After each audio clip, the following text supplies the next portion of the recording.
Buenas tardes y noches, Macondo. Bienvenidos los seguidores de siempre y los que se nos acaban de unir. Vemos que va creciendo la audiencia de Macondo, cosa que no puede alegrarnos más.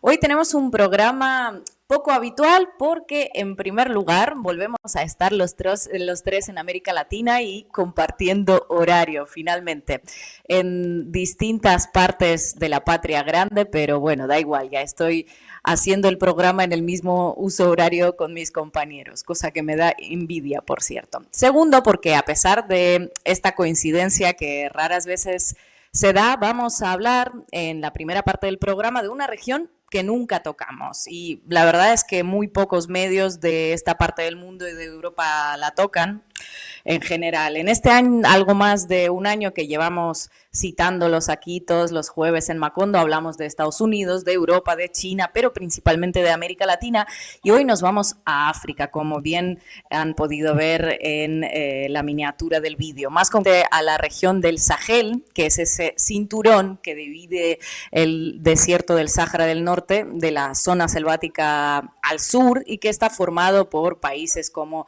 Eritrea, Sudán, Etiopía, Chad, Burkina Faso, Senegal, Mali, Nigeria y Níger.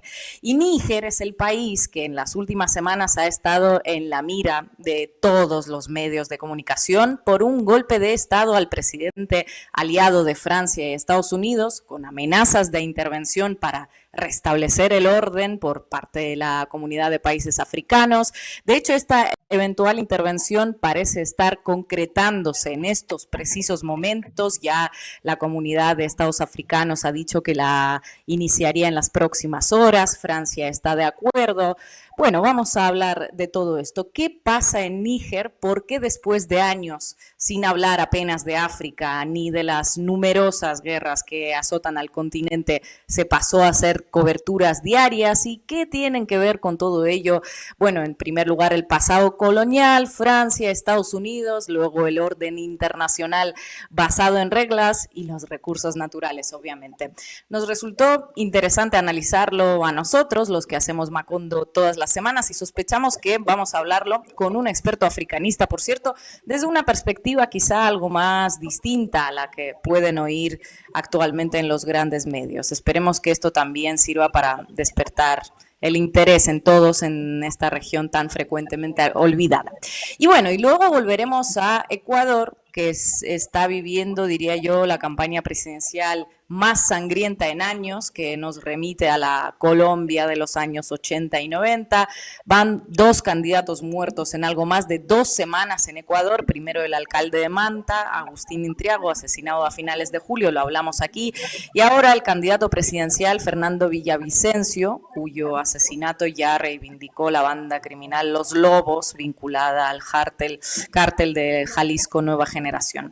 Y todo eso a 10 días de las elecciones presidenciales en un país que hace apenas unos años fue catalogado como uno de los más seguros de América Latina y hoy tiene todas las papeletas para lograr convertirse en un estado fallido. De hecho, algunos ya lo denominan así.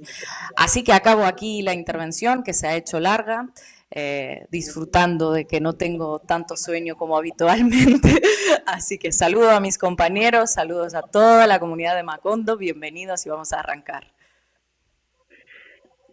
Buenas noches, Ina. Buenas noches, Marquito Teruggi. Ina está de este lado del mundo, cerquita. Estás más cerquita que habitualmente y además en el mismo uso horario. Entonces, como ella contaba, lo va a poder hacer más descansado. Y Marquito se acaba de sumar a la transmisión. Te saludo también, Marco. No sé bien dónde está, parece que estuviera en la casa de un hobbit, pero no, creo que es un estudio de televisión. Bienvenido, Marco Teruggi, también a este nuevo programa de Macondo. Buenas noches. No, no es una casa de hobbit, es un estudio de televisión, efectivamente. Bueno, vamos a empezar entonces hoy con África, con lo que comentaba Ina, a partir de lo que sucedió en Níger, este golpe de Estado que se dio el pasado 26 de julio y que ha tenido una repercusión importantísima también en los medios occidentales, porque Níger, que es uno de los países más pobres del mundo, de acuerdo a los índices de desarrollo humano, estamos hablando de un país que en el ordenamiento de 169 países se ubica en la posición 167, pero pese a su pobreza, Níger también es un país que tiene algunas de las mayores reservas de uranio del mundo. Entonces, toda esa zona, que es la zona del Sahel y la zona francófona, viene teniendo una sucesión de golpes de Estado en los últimos años, tanto en Chad, en Burkina Faso, en Malí, ahora este que se da en Níger, y en todos hay una tónica, una retórica de parte de los que toman el poder de un fuerte rechazo a la presencia francesa en el continente, en sus países. Esto es explícito, es parte de lo que se afirma en cada uno de estos golpes y tiene sus buenos motivos para que después tener un gran respaldo dentro de la población, porque claramente la presencia francesa en las ex colonias africanas ha sido una presencia distinta, si se quiere, a otras colonias de otros países coloniales, porque ha mantenido una influencia importante, con presencia militar y además con condicionamientos económicos muy fuertes, en una lógica de expoliación de recursos que ha sido denunciado incluso en otros países occidentales e incluso en otras expotencias coloniales. Para hablar de lo que sucede en Níger, ahora en unos poquitos minutos vamos a contar con un historiador africanista, Omer Ya Freisa, está conectado, así que podemos ¿Ya está pasar ya. conectado? Sí, ya está. Ah, Sí. tenía entendido que se conectaba 2010, pero bienvenido, Omer, a Macondo. Espero que nos puedas echar un poquito de luz sobre lo que está sucediendo en la zona del Sahel y en particular en Níger, que es un tema que nunca hemos abordado en nuestro programa, más bien dedicado a América Latina, pero que tampoco se aborda mucho en general en la prensa, por lo menos en la prensa de América Latina, y entiendo que tampoco en la prensa europea, por lo cual hay una gran confusión o muy poca claridad sobre lo que está sucediendo. Contanos primero, entonces, Omer, cuáles son las claves para entender lo que está pasando en Níger y, si se quiere, lo que está pasando también en esa región donde se ubica Burkina Faso, donde se ubica Mali o más en general en la región del Sahel. Está silenciado, me parece. Está silenciado, Homer.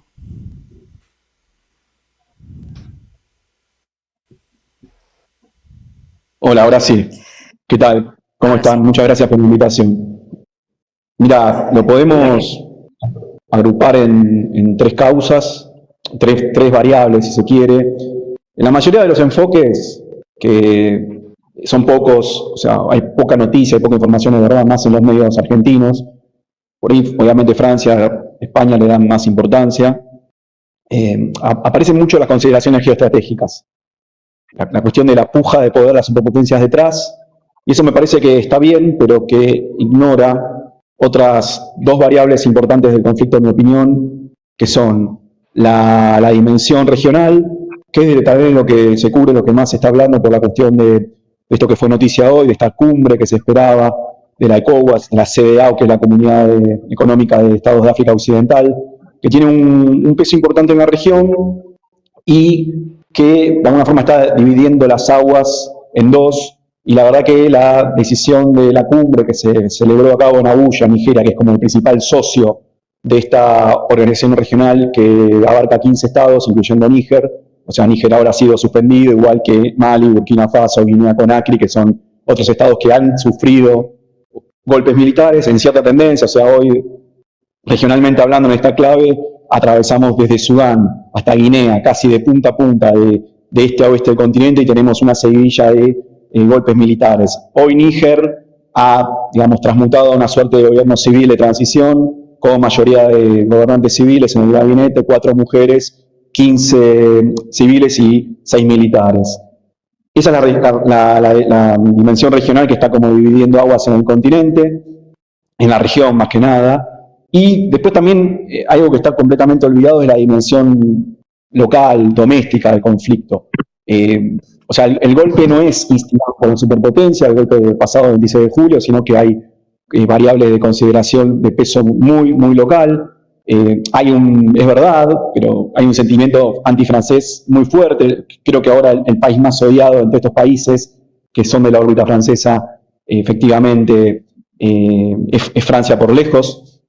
Y ahí también aparece Rusia, pero yo también pensaría en una cuestión también de consideración de la agenda doméstica, las divisiones étnicas.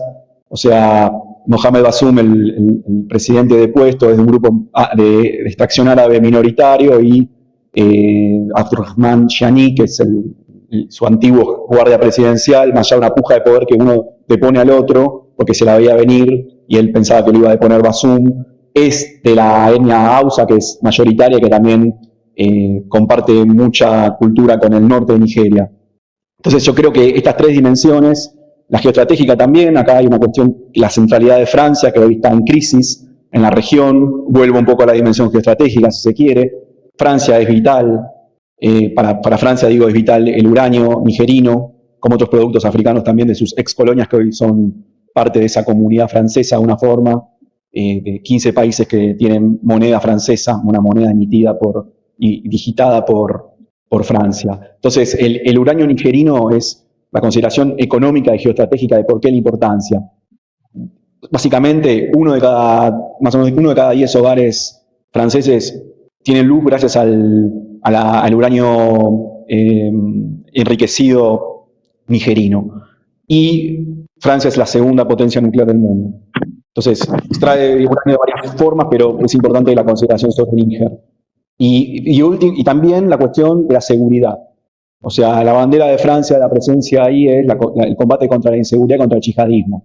De hecho, hay un grupo que es el G5, que lo coordina Francia, que es un grupo estratégico de 5 países de la región, que comprende a Níger también, que combaten el yihadismo. Entonces, esta agudización de una crisis que puede ser de un ribete regional, lo que hace es presionar sobre el tema de los flujos migratorios si estalla, aunque el 80% de la migración es local, y también, consideración doméstica, el golpe tiene mucho apoyo popular, no diría total, pero sí muchísimo apoyo, y también por cierto desgaste con el gobierno que desde hace 12 años el partido, que ha tenido la primera transición democrática, que bueno, fue el gobierno derrocado, como decía, el 26 de julio. Entonces, estas tres consideraciones, la geoestratégica internacional, si se quiere, con el peso de las potencias, sin olvidar la regional y la doméstica de una población harta de los problemas de seguridad, yihadismo y también del costo de vida, y ahora, bueno, se suman a las sanciones económicas que se le ha impuesto a Níger como Estado rebelde de alguna forma por la deposición del gobierno constitucional democrático que haya empezado en abril de 2021 de Mohamed Bazoum, que está preso ahora, que está detenido. Entonces, un poco de estas tres dimensiones que les puedo comentar. ¿Qué tal? ¿Cómo estás? Muchas gracias ¿Qué tal? por estar en Macondo. Antes de volver al tema geopolítico, que no dudo que Ina tiene varias preguntas sobre el tema, preguntarte sobre si se pudiera, digamos, caracterizar hasta donde se puede políticamente a la Junta. ¿Qué es un movimiento nacionalista? ¿Es un movimiento anti-imperialismo francés? ¿Cómo lo podemos situar y cómo situamos al gobierno depuesto, que en algunos medios, pienso en algunos medios estadounidenses, se habla muy bien de Bazoum, y cómo se sitúa, digamos, si hubiera que hacer ese tipo de mapa, digamos, porque es medio difícil desde afuera entender políticamente, sí, en la geopolítica cómo se ha situado, pero en términos de proyecto hacia el país o de ubicación política, ¿quiénes son los que están al frente de la Junta? La Junta tiene un componente ideológico anticolonialista, antiimperialista y antineocolonial. O sea, el enemigo, retóricamente hablando, es Francia.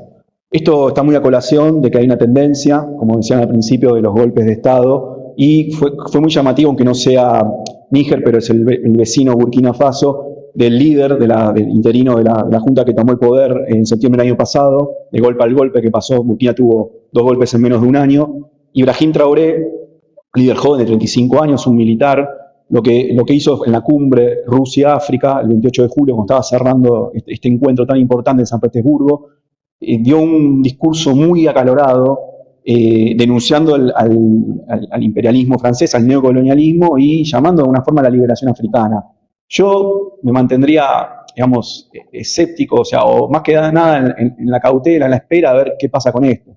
Una cosa son las intenciones ideológicas, la retórica, el discurso. En muchos se reivindicó el discurso este como en el revival, si se puede decir, de Thomas Sankara, líder revolucionario de la década del 80, también llamado el Che Guevara africano, que combatió al gran enemigo que es el imperialismo francés, y eso le valió la vida. Lo asesinaron en un complot en el 87. Yo no sé si esta junta, que ahora es un gobierno civil, más que nada de transición, tiene, digamos, la agenda sankarista, para mí dista de eso. De hecho, el Abdurrahman Chiani, el jefe de la Guardia Presidencial que se le dio vuelta y lo derrocó a Basum, es un hombre que fue en parte un militar de carrera con participación en organismos internacionales, en el Banco Africano de Desarrollo, etcétera, con amplio repertorio, la cartera militar de distintas participaciones e intervenciones en Congo, en otros países africanos, en misiones diversas, y es un cuadro entrenado por Estados Unidos, en parte. Muchos de estos líderes golpistas, de estos últimos brotes de golpes de Estado que se han dado más que nada de 2020 en adelante, en plena pandemia, son también cuadros formados en muy buena medida por Estados Unidos. Hay una ideología muy presente que se está reproduciendo en lo que más se ve que son las manifestaciones, en sentido de el apoyo a la Junta es grande. En Niamey colmaron un estadio con más de 40.000 personas y aparecieron también, digamos, proclamas antifrancesas, que es un componente, no voy a negar, ideológico muy fuerte, y también aparecieron banderas rusas. Entonces, como ha pasado en Mali, como ha pasado en Burkina Faso, en Guinea-Conakry, etc. Entonces, hay un elemento ahí como de liberación, de una pretendida liberación panafricana. Creo que también ahí se puede pensar, si la discusión es, ¿reviven los ideales de Thomas Sankara, este ídolo, este líder tan icónico de los 80, que le dijo no a Francia, le dijo no a la deuda externa, no a pagar los intereses de la deuda, y Naciones Unidas, de un discurso en el año 84, cambió el nombre del país a el país de los hombres íntegros en los principales idiomas de Burkina Faso? Hay que ver si esta junta, yo creo que el contexto es muy distinto, pero habrá que ver cómo sigue esto. Homer, muchas gracias por estar aquí.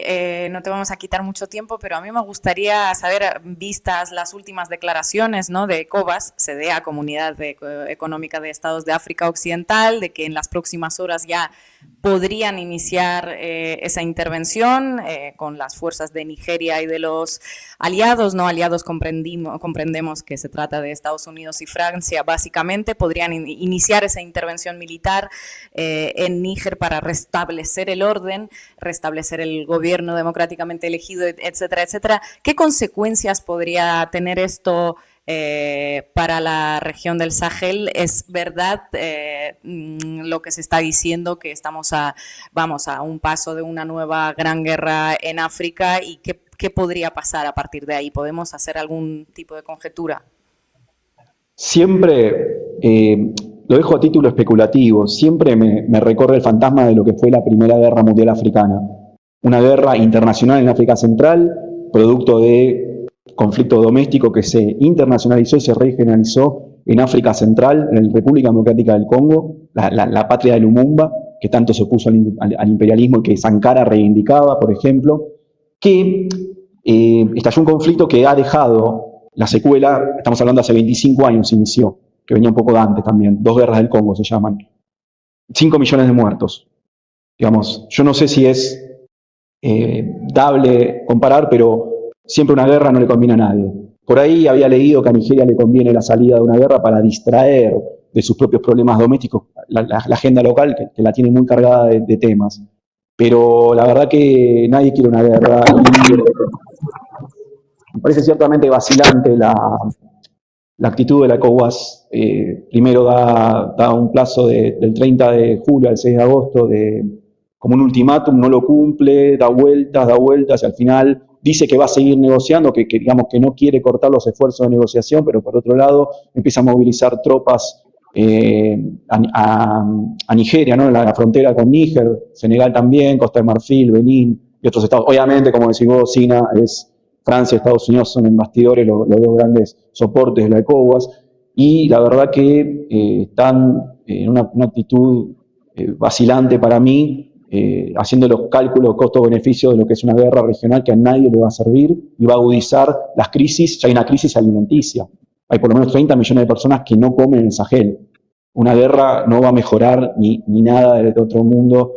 Un plano humanitariamente muy difícil, igual que en el Cuerno de África, que ya tiene lo suyo, pero son como los dos grandes espacios en crisis alimenticia grandes dentro de África, el Sahel y Cuerno de África. Me parece que Francia ya está haciendo sus apuestas. Ayer también se filtró la información de que Francia había bombardeado un puesto importante nigerino que había liberado a terroristas. Parece que Francia no quiere la paz, de alguna forma. Homer, me gustaría preguntarte, ¿sí?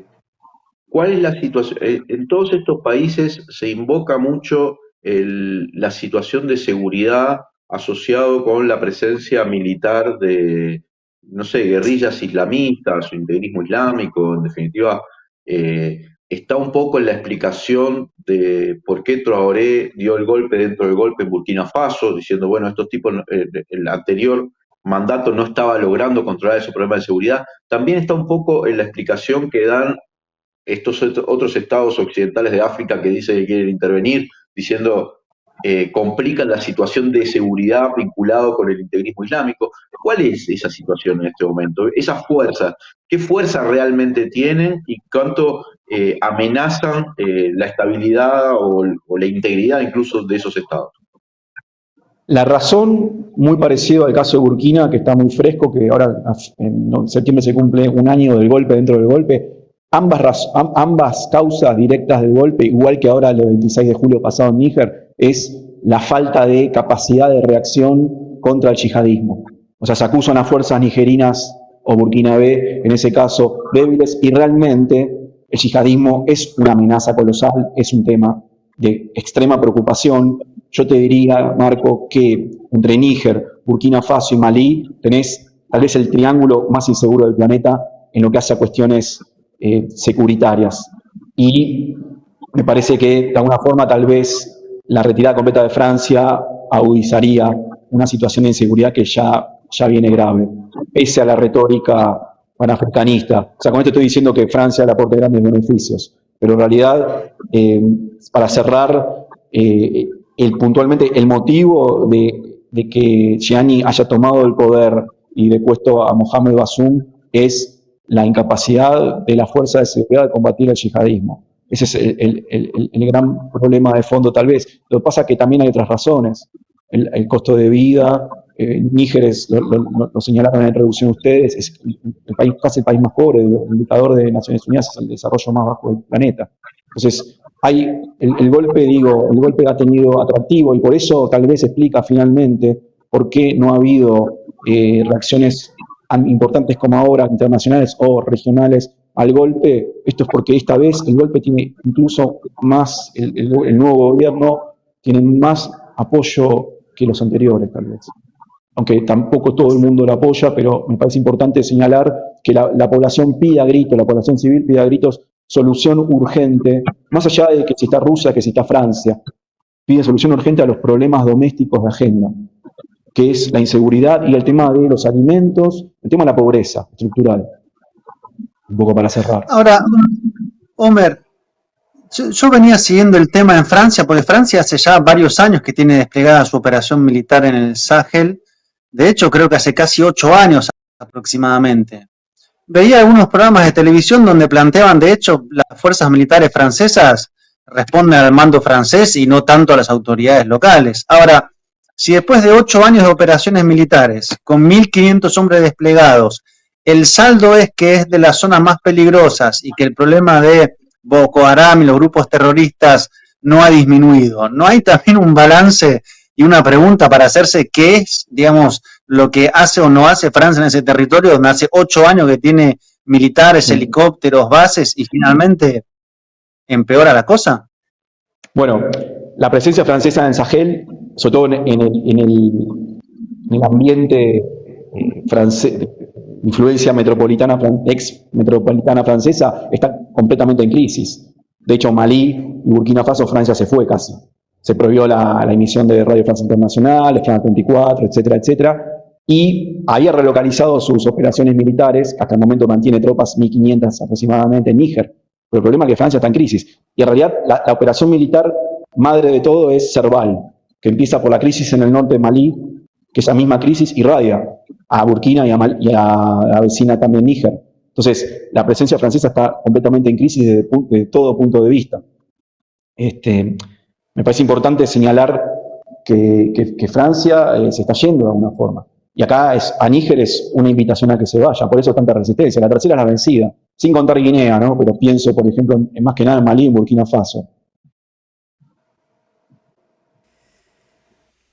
Bueno, creo que Homer estaba bastante corto de tiempo, nos ha pintado un panorama completo, lo vamos a dejar ir, seguimos nosotros un poquito más con este tema si quieren, pero que es que no quiero forzar más tu horario, Homer. Muchísimas gracias por estar con nosotros y un saludo, a ver si te podemos tener durante más tiempo en las próximas ocasiones. Cómo no, gracias, un placer a los tres y estamos en contacto y cuando necesiten. Buenas noches. Homer. Gracias.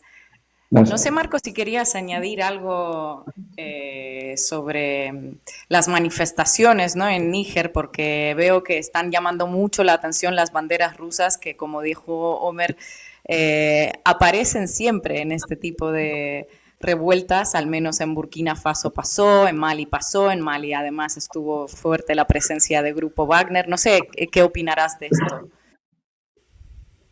Bueno, yo conectaría primero lo que está pasando con la cumbre que hubo, ¿no? Hace unos 10 días cuando 49 gobiernos de África se reunieron en San Petersburgo, que de hecho ahí fue el discurso de Traoré, el presidente de Burkina Faso, que se viralizó, ¿no? Que terminó con un patria o muerte y que fue bastante impactante en ese sentido. Y evidentemente hay, digamos, muchos intereses en el territorio africano, pero lo que llamaba la atención es no solamente la geopolítica, sino que en las manifestaciones aparezca la geopolítica en cuanto a que se levanten banderas. Me explico, no es algo como lejano, distante, sino que la gente está identificando que Francia es un enemigo histórico, colonial, que detrás de su narrativa edulcorada tiene una serie de intereses y, como decíamos, hace años que tiene militares y no resuelve las cosas, y que tiene una posibilidad de alianza con Rusia, ¿no? Es muy llamativo ver banderas, gente vestida con la bandera rusa. Y finalmente el tema de Estados Unidos, ¿no? Que tiene ahí también su base principal. Uno lee el New York Times, el Washington Post y ve que Níger efectivamente es la base principal. Ahora el tema es si hay una junta militar y les dice se tienen que ir y no se van. Hay una pregunta también, digamos, ¿no? O sea, no se reconoce la soberanía del país. Me parece que estamos ante una situación muy crítica, porque la Junta dijo, bueno, se terminó, se tienen que retirar, por lo menos a los franceses, que no se quieren ir. Y después, por último, bueno, que me parece que todo esto se está como presentando en un formato como si fuera un conflicto interafricano, que es lo que quiere, me parece, París, Europa, Washington, cuando lo que hay de fondo son intereses europeos muy claros, digamos, ¿no? El uranio que decía Homer hace unos minutos.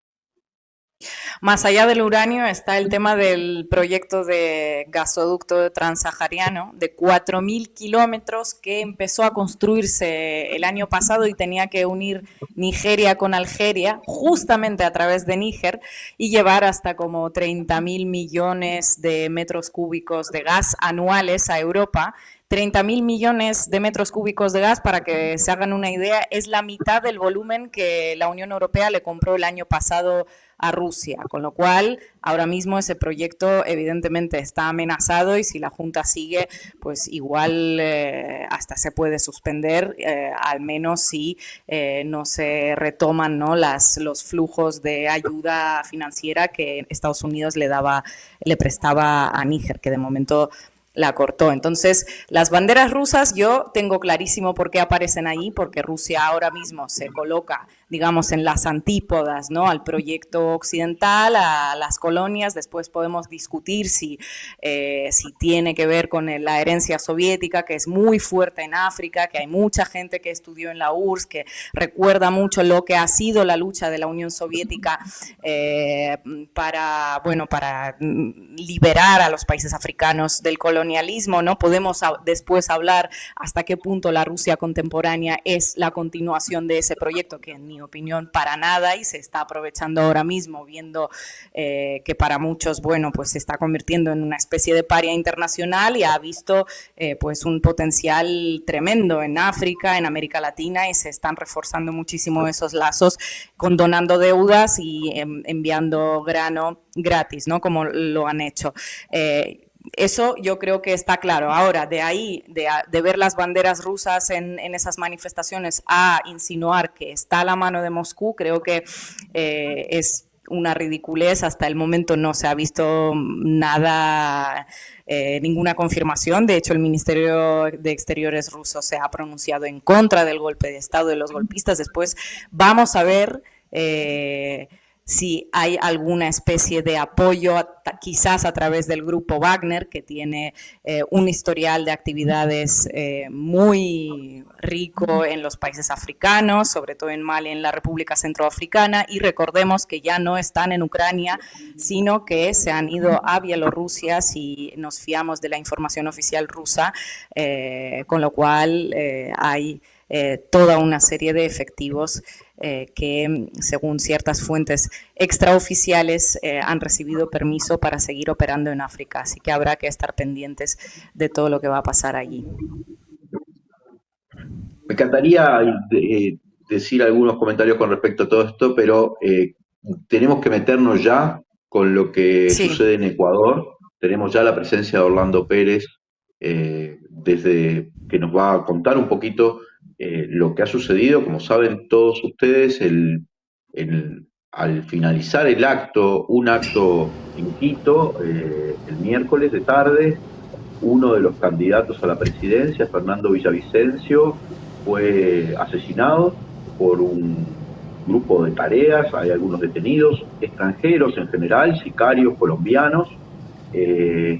Ha corrido cierta información de que un grupo llamado Los Lobos se adjudicaría ese atentado, pero creo que también hay desmentidos en relación a eso, o relativizaciones, pero bueno, lo vamos a hablar con Orlando. Esto sucede a 10 días de las elecciones anticipadas, que van a ser el próximo 20 de agosto, y puede tener un impacto electoral importante, sobre todo porque es evidente que van a intentar, por lo menos la derecha va a intentar que la responsabilidad caiga del lado del correísmo o afectar las posibilidades electorales del correísmo. Pero bueno, lo que hay es un magnicidio, es evidente, un candidato que tenía además una cierta intención de voto, no menor, y fue ultimado en un estado que se ha transformado en apenas 4 o 5 años de uno de los estados más seguros del continente en uno de los estados más inseguros del mundo, lo que ya algunos califican como un estado fallido, cosa que hemos analizado en nuestro programa de Macondo. Bienvenido, Orlando. Gracias por acompañarnos. Sabemos que estás muy corto de tiempo, pero tu opinión, tu percepción es muy importante. Sos una persona que sabe mucho de este tema y la gente quiere entender lo que está pasando en Ecuador. Sí, ¿qué tal? Qué gusto saludarles. Lastimosamente, para hablar de cosas que no son muy agradables en este momento, yo diría que hay dos elementos de análisis que son muy interesantes. La primera es que el Ecuador no sale todavía del shock, porque no es una muerte más, sino es una muerte que acumula más miedo, más tensión, más zozobra, y también diría yo en algunos casos hasta rabia en la población ecuatoriana, porque lo que se dice, lo que se pregunta a la gente es si a un personaje como Fernando Villavicencio, con toda la custodia policial que tenía, le asesinan de esa manera, pues todo lo que estaba pasando en el Ecuador es entendible. Han muerto más de 4.191 personas en los primeros 7 meses del año, el doble de lo que ocurrió en el mismo periodo del año pasado. Así que ese es un elemento clave para entender lo que está ocurriendo en el Ecuador. Y la segunda es por qué matan a Fernando Villavicencio. Él estaba entre el cuarto, quinto lugar en las opciones de voto en todas las encuestas y intenciones de voto que normalmente colocan a estos personajes en un rango de un 10 a un 12% cuando se colocan en esa dimensión. Y la pregunta que todos se quieren hacer, la respuesta que todos quieren tener es, ¿qué hizo él para esto o qué había para que lo asesinaran? Y aquí hay algunas dudas y aquí hay algunas sospechas porque incluso en términos policiales los expertos señalan algunos elementos para el análisis. Primero, ¿por qué lo dejan salir? ¿Por qué lo meten al auto y es asesinado adentro de la cápsula del auto y los policías quedan fuera? Y los 3 tiros que le impactan en la cabeza son prácticamente a menos de 1 metro de distancia, lo cual efectivamente da cuenta de que estaban con todas las facilidades para asesinarlo en un espacio donde había policías, custodios, gente armada del lado de Fernando Villavicencio. Y el otro es a quién le conviene este asesinato, a quién favorece este asesinato. Y también resulta muy sospechoso que inmediatamente después de eso se hayan producido mítines, piquetes de gente en algunas provincias del Ecuador señalando, gritando Correa asesino, y ya medios de comunicación como El País o como la revista Semana de Colombia empiecen a colocar la hipótesis de que esto le convenía al correísmo y por lo tanto insinúan que esto efectivamente estaba confabulado con el correísmo. Así que esto es el escenario con el cual estamos planteando. Les decía que estamos viajando y si hay alguna dificultad en el sonido me lo dicen nomás con confianza.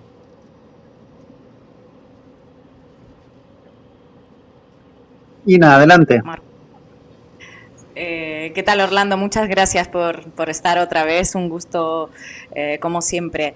Guillermo Lasso solicitó el apoyo al FBI para investigar y parece ser que lo han aceptado y van a iniciar la investigación. ¿Cómo evalúas esta decisión, esta solicitud? ¿Por qué acudir al FBI? Mira, Ina, esto prueba solamente la incapacidad, la inoperancia de un gobierno, de un presidente que no tiene ni idea de lo que pasa en su propio país. Aquí el otro elemento de análisis es cuánta responsabilidad política tiene Guillermo Lasso, no solamente con este crimen, sino con todos los que han ocurrido, porque no se olviden ustedes que hace un mes más o menos mataron al alcalde de Manta, Agustín Intriago, de 38 años, una persona muy querida, popular en esa ciudad, en Manta, puerto pesquero y costero del Ecuador. Y como esos han habido, por ejemplo, 2 candidatos de la Revolución Ciudadana, un concejal electo de la Revolución Ciudadana también asesinado. Hubo 17 ataques a políticos durante los últimos meses. Es decir, si él busca al FBI, que no creo que resuelva el problema tampoco, porque ya para otras cosas también han pedido, cuando mataron a periodistas ecuatorianos, también acudieron en su momento a supuestas entidades gringas o norteamericanas que eran expertas y hasta ahora no lo han resuelto. Lo que digo es que este llamado solamente expresa la incapacidad, la inoperancia, y no sé, como dicen algunos, hasta dónde también esto explica o expresa cierto grado de irresponsabilidad o de complicidad con ciertos actos que han ocurrido.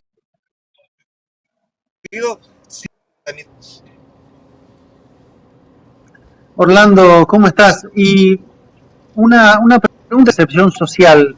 ¿Cómo pensás que esto puede impactar en la campaña de cara al domingo, que ya el CNE aclaró que se va a mantener la elección el domingo? Pero ¿cómo pensás que esto puede jugar en los discursos, en los apoyos a las candidaturas? No me refiero más a la idea de quién podría estar o cómo se movió, sino concretamente el impacto, cómo puede tener su traducción en términos electorales. Yo creo, me atrevo a decir que la tendencia más o menos está marcada en el primer lugar. No sé cuánto se modifique, a lo mejor no crece más de lo que ya tiene, porque aquí lo que cuenta es qué va a pasar con ese 30% de indecisión que había, hacia dónde se va a inclinar. No sé si efectivamente esto puede afectar la candidatura de Luisa González, que lidera la intención de voto en lugar incluso con buenas posibilidades de ganar en primera vuelta. A mí me parece que si algún propósito tuvieron los criminales, los actores intelectuales de este asesinato, fue favorecer a alguien que estaba entre el segundo, tercero, cuarto lugar. No se entiende de otra manera. Yo no me explico de otra manera esta situación, porque para eso efectivamente era incómodo Fernando Villavicencio. Esa podría ser uno. Lo otro que creo es que también, conforme pasen los días, se procese este hecho, se sedimente el dolor, la situación en general, la gente tiene que optar, porque ya hay algunos estudios de sondeos de opinión inmediatos, urgentes que han ocurrido. La gente empiece a definir su voto por quién le puede resolver su problema, no el problema de los políticos, no el problema entre las mafias, sino su problema que es el de las extorsiones, del sicariato en general. Y ahí creo que hay que entender claramente que hay un candidato que ha tenido esa postura militarista, casi que de Rambo, para decir a la gente yo soy el único en capacidad de resolver. Y por otro lado, yo sí creo que como tu pregunta es interesante para esto, hay unos sondeos donde, por ejemplo, se pregunta a la población, ¿quién cree usted que fue el responsable del crimen? Y en un 22% lo señalan a la policía, un 15% le señalan al narcotráfico y de ahí para abajo a varios actores. Esto ocurrió hoy hasta el mediodía, que se hicieron esos sondeos, quizás lo que el resultado de la noche pueda modificar, pero creo que esa percepción de la gente, esa inmediata reacción, apunta a una policía desprestigiada, que el embajador norteamericano estadounidense dijo que había narcogenerales y por lo tanto es casi que automática la reacción de pensar que no tenemos una policía que actúa adecuadamente y que por el contrario está involucrada en cosas bastante oscuras.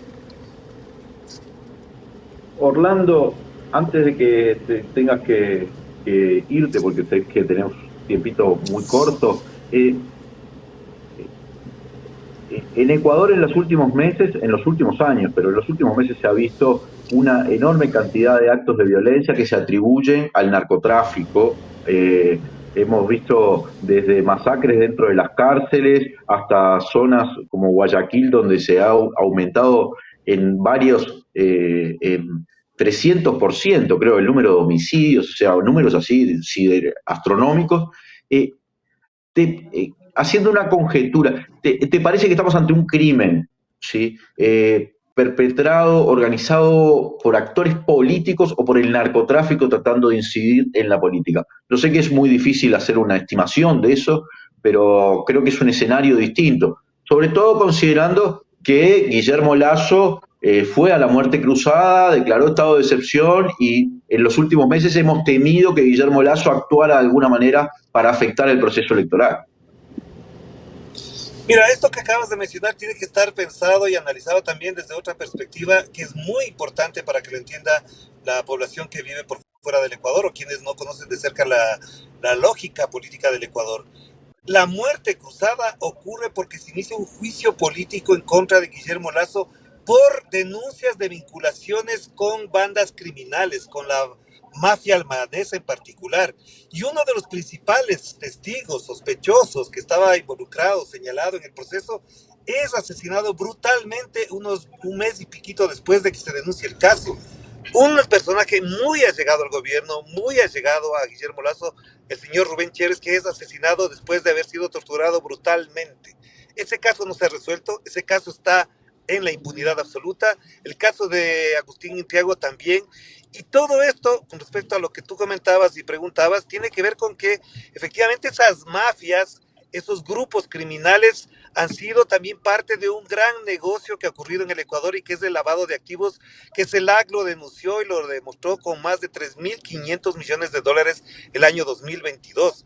Es decir, aquí no es nada gratis y tampoco es inocente que el sistema financiero se haya beneficiado de la existencia de un narcotráfico porque tenemos como moneda el dólar y el señor Guillermo Lasso es dueño de un banco. El año pasado ganó 109 millones de dólares del banco de Guayaquil del señor Guillermo Lasso. Entonces, estas cosas que son, digamos, más complejas de explicarlas, pero que puntualmente las señalo porque hay tantas conexiones entre un elemento con el otro para entender por qué ocurren crímenes de esta dimensión, de esta naturaleza, en estas circunstancias, con el añadido de que es en pleno proceso electoral, cuando objetivamente sabíamos que esto podría incidir y cambiar la perspectiva de la gente para favorecer a un candidato que no sea el de la Revolución Ciudadana, en este caso Luisa González. Así que no es ajeno todo esto a una situación que se ha ido enmarañando, que se ha ido enredando y que ha hecho, como se señala, ya tú mismo lo decías al principio, al punto de que tenemos un Estado fallido, donde las mafias gobiernan las cárceles, donde hay vínculos muy estrechos de ciertos personajes de la política del actual gobierno, de Lenín Moreno, con estos grupos delincuenciales que se han beneficiado de la impunidad, de la ausencia de una institucionalidad, de una fiscalía que se encargó de perseguir a los políticos dirigentes de la Revolución Ciudadana y no a los líderes de las bandas criminales. Orlando Pérez, no sabes lo que te agradecemos habernos dedicado estos minutos, sabemos lo que te está costando ahora mismo directamente desde el coche.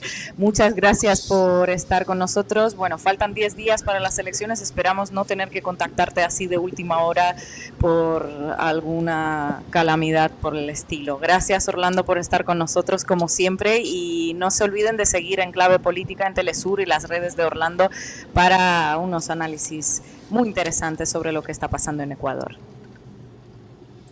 Claro que sí, nos Muchas gracias, podemos Orlando. conectar la próxima semana y quizás después del proceso electoral, porque creo que va a ser un resultado que incluso nos pueda permitir a todos un análisis y un diagnóstico de la verdadera situación del pueblo ecuatoriano, que va a castigar o a premiar en las urnas a quienes estuvieron vinculados con el narcotráfico, con el crimen, o quienes les han propuesto una salida urgente, necesaria, inmediata y sobre todo dramática para lo que vive el Ecuador. Así que les mando un abrazo y estamos en contacto. Gracias, Orlando. Un abrazo. Bueno, Gracias, aquí Orlando. agradecer a los que envían sus donaciones, que hemos recibido un par hoy. No se olviden, si quieren agradecer de alguna forma el trabajo de la gente que está detrás de las cámaras, de la gente que está delante, ahí está el icono del dólar, pueden mandar y así nos ayudan a sostener este programa. También suscríbanse al canal, pónganle me gusta para que YouTube lo promueva. Realmente está ayudando porque en las últimas semanas hemos notado un incremento de audiencia. Así que ya saben que están ayudándonos muchísimo con cualquier movimiento así con el ratón que hacen. Nosotros vamos al corte ahora y luego seguimos con Última Hora desde Argentina.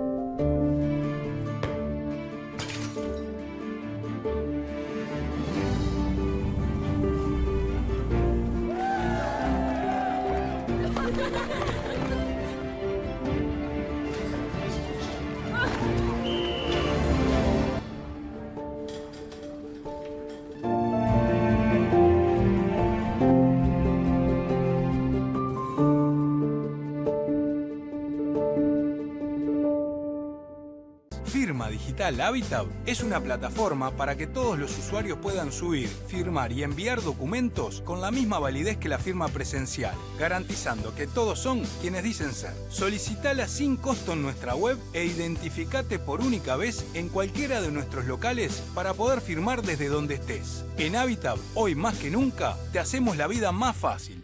En un mundo saturado y hasta abrumado por la información, es vital apoyar un medio de comunicación alternativo que desafíe el status quo, que aporte una perspectiva diversa para pensar de forma crítica y hacer aportes a la construcción de un futuro más sustentable. Es una voz para aquellos que no tienen voz en los medios hegemónicos. Es una plataforma para las ideas innovadoras y las voces disidentes.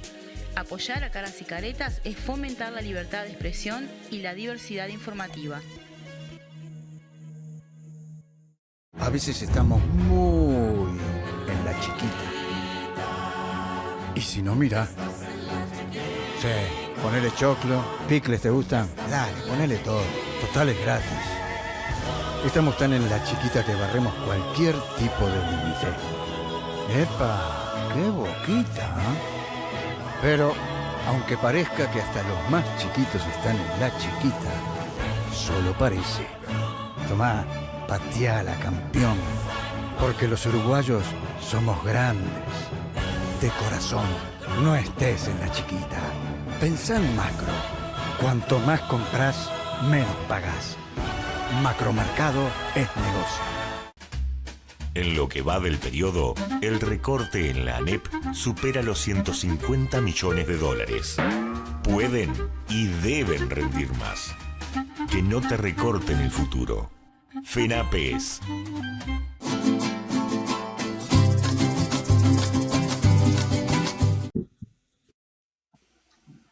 Bueno, volvemos con Macondo. Justo mientras pensaba cómo empezar el tema Argentina, se me venía la canción La Carrero Citarrosa, que dice: en mi país qué tristeza la pobreza, porque Estamos a 3 días de las elecciones de las primarias abiertas, simultáneas y obligatorias, que son la antesala a la primera vuelta de octubre, y venimos de 2 hechos, 2 asesinatos en 48 horas que han sido realmente muy impactantes, en particular el primero que pasó el miércoles en la mañana en el barrio de Villa Diamante en Lanús, que es en la periferia de Buenos Aires, donde una niña de 11 años fue asesinada mientras iba a la escuela porque le quisieron robar la mochila, el teléfono, lo poco que puede tener una niña de 11 años que va a la escuela.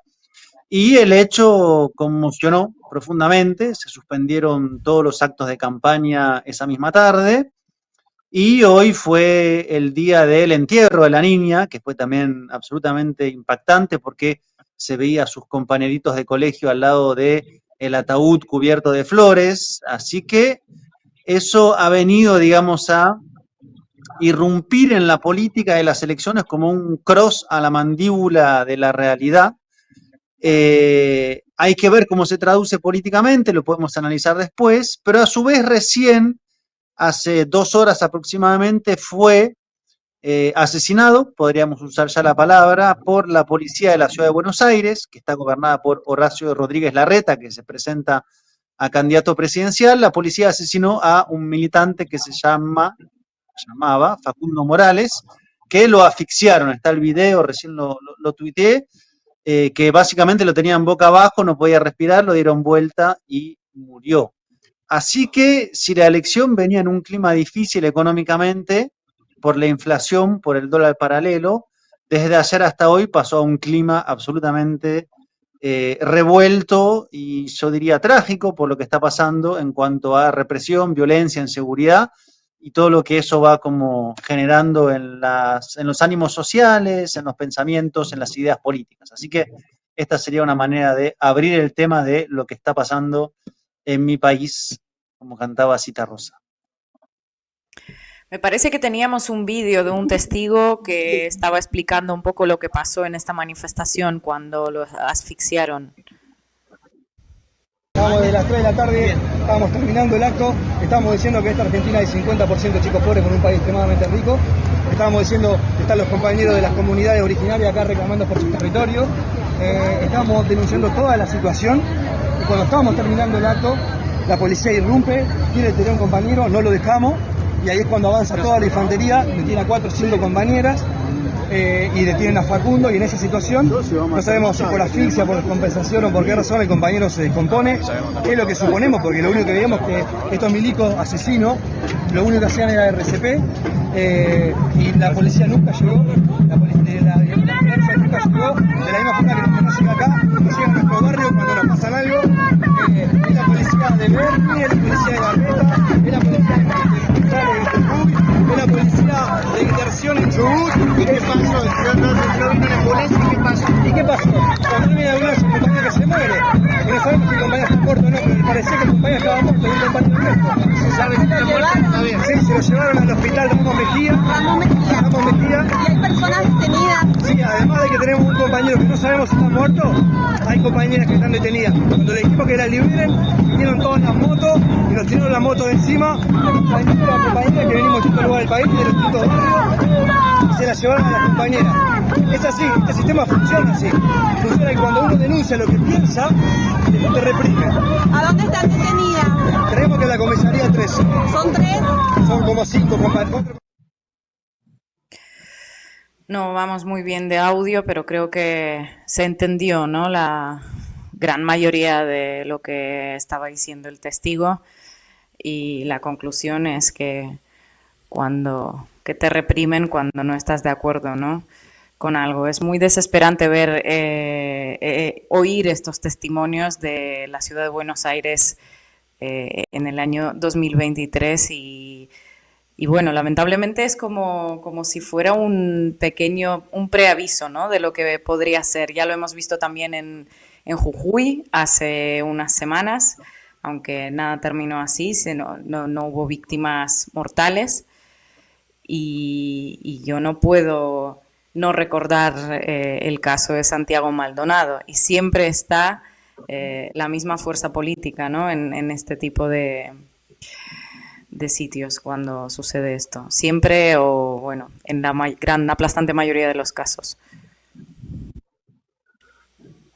Bueno, yo quiero hacer, a veces es muy difícil comentar porque la dimensión trágica de los hechos se comenta solo, pero a pocos días de este proceso electoral tan importante en Argentina se produce primero el asesinato de una niña, ¿no?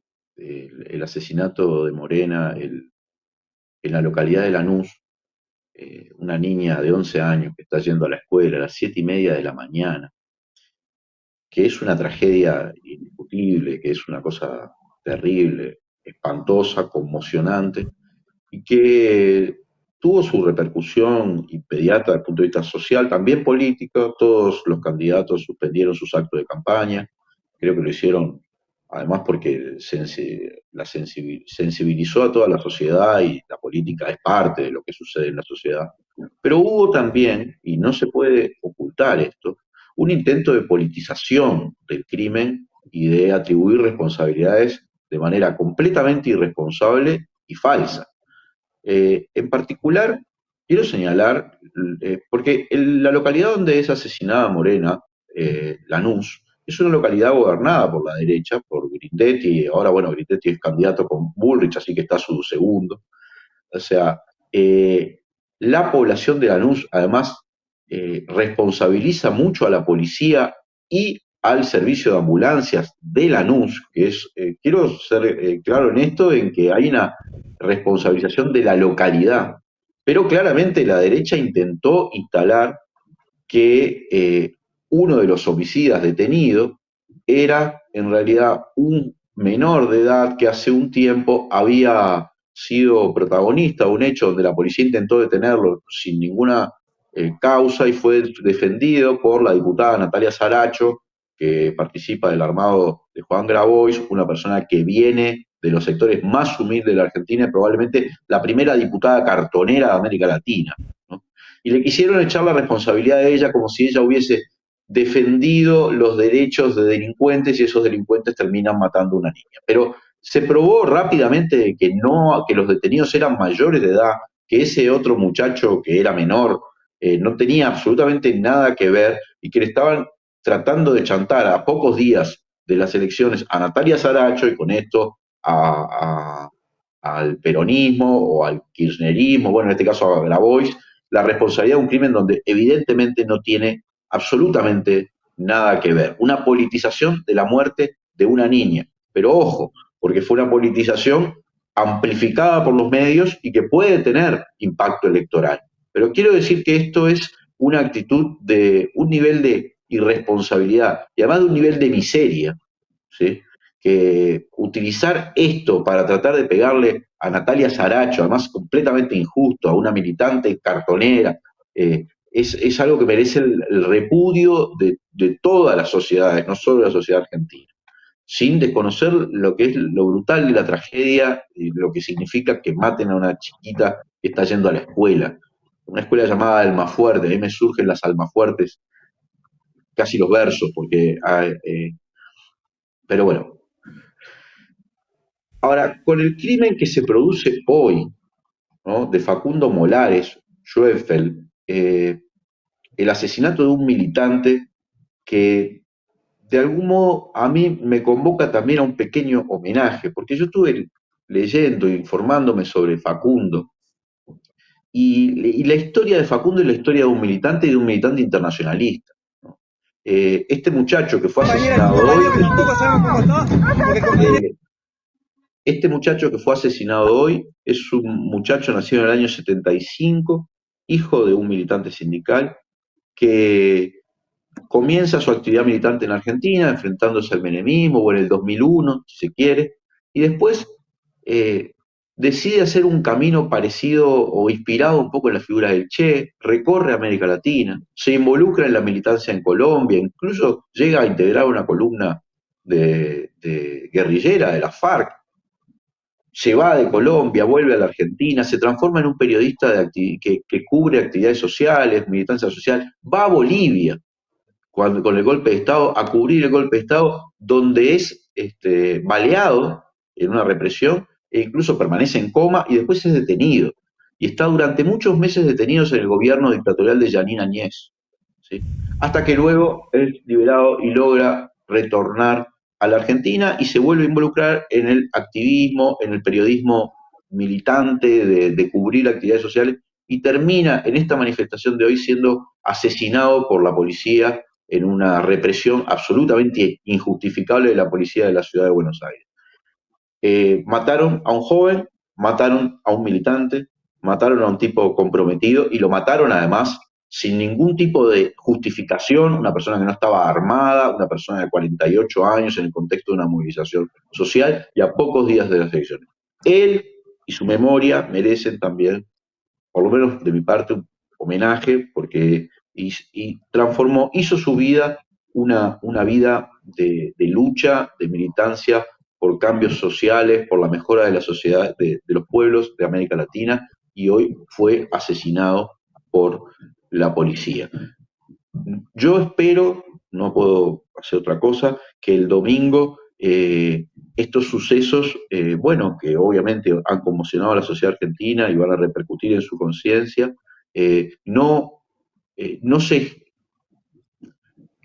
prospere la intención de la derecha, ¿sí?, de atribuir estos crímenes, de politizarlos y atribuirlos a los militantes del cambio, porque no solo es mentira, es completamente injusto y además puede llevar a la sociedad argentina a cometer un error tremendo, porque ya sabemos lo que puede significar si gana la derecha en Argentina, también en estos términos, sobre todo una parte de la derecha argentina que lo único que promete y plantea es represión, represión, represión. Y la represión finalmente termina con este tipo de situaciones, con muertos en la calle. Argentina ya lo ha vivido y esperemos que no vuelva a transitar por esos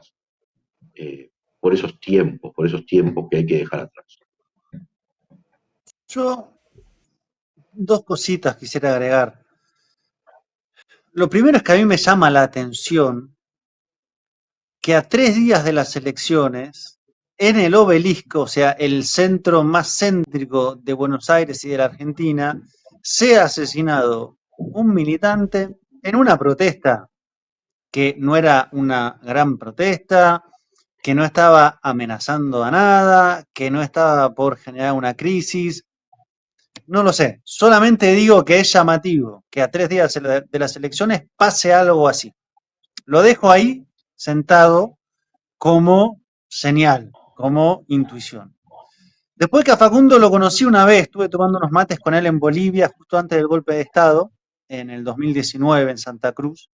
Después lo arrestaron, estuvo preso en condiciones muy malas que le deterioraron la salud y lo pusieron en una situación muy, muy frágil. Y por último, que vamos a ver qué va a pasar este domingo. Lo que está claro es que con la niña de 11 años refuerza el discurso punitivista, digamos. Lo que la gente quiere es orden, es castigo, es cárcel, eso es así. Y eso que pasó abona eso, o sea, los testimonios de los vecinos son impactantes. Hay que ver cómo se traduce. Y hay que sacar la foto del domingo, ya lo hablaremos el jueves que viene en Macondo, de cómo quedó esa radiografía, que no es la primera vuelta. Es la primaria para la primera vuelta, pero que tiene una relación sobre cómo se van piezas hacia la primera vuelta. Argentina está exhausta, esto es un dato, digamos, ¿no? O sea, está cansada, la economía es agotadora, un 7% mensual de inflación, un dólar paralelo que sube, estos hechos que conmocionan. Yo creo que eso va a tener un impacto fuerte en el humor social, en las urnas. Puede ser en abstención, no necesariamente en voto a la derecha, puede que mucha gente no vaya a votar. Diga, ¿para qué voy a votar en estas campañas donde al final no se habla ni de mi bolsillo, ni de esto que está pasando? Así que va a ser una situación, por lo menos para mí esa foto que salga el domingo, muy interesante para ver qué se expresa ahí. Bueno, lo vamos a analizar el jueves que viene. Desde aquí, toda nuestra solidaridad con la familia de Facundo. No íbamos a hablar de eso, pasó mientras, a 5 minutos me parece, nos enteramos de que empezara el programa. Y sí, la verdad que es trágico y desesperante, no hay explicación alguna.